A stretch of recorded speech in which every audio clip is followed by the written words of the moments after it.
In a narration found in Sahih Muslim, number 6593, the Holy Prophet Muhammad, peace and blessings be upon him, explained the meaning of backbiting and slander.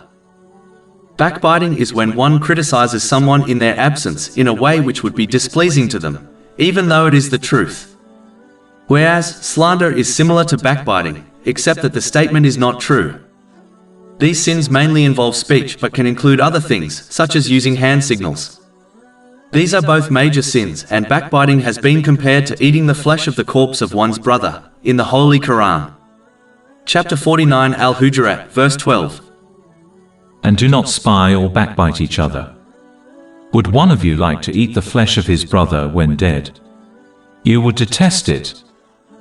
It is important to understand that these sins are worse than most of the sins which are between a person and Allah, the Exalted.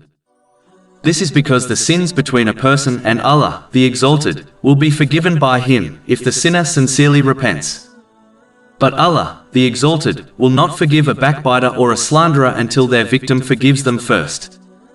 If they do not, then on Judgment Day the good deeds of the backbiter slanderer will be given to their victim as compensation, and if needed, the sins of the victim will be given to their backbiter slanderer until justice is established. This may well cause the backbiter slanderer to be hurled into hell. This has been confirmed in a narration found in Sahih Muslim, number 6579.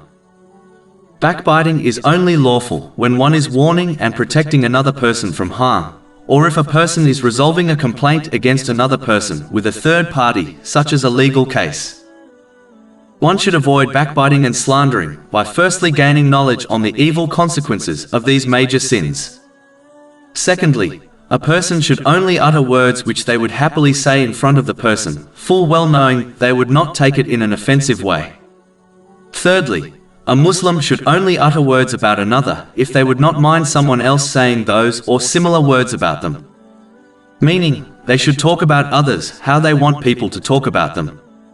Finally, a Muslim should concentrate on fixing their own faults, and when done sincerely, it will prevent them from backbiting and slandering others. One should avoid the company of backbiters and slanderers, as they are troublemakers who will, sooner or later, backbite or slander them. They should gently warn others from these major sins, as long as they are safe from physical harm. They should never believe the gossip spoken about others, as the vast majority of gossip is either completely false or it is mixed up with many lies. One should instead defend the honor of others, just like they would like people to defend their honor in their absence.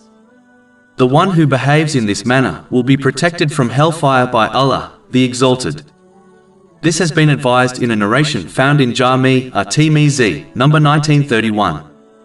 One should ignore the gossip they hear about others, and never let it influence their behavior towards them. Instead, they should fulfill the rights of others, according to the teachings of Islam. A Muslim must never be fooled by the fact that backbiting and slandering others has become normalized in society. The sins of others will never reduce the severity of one's sins in the eyes of Allah, the Exalted, nor can the sins of others justify committing sins.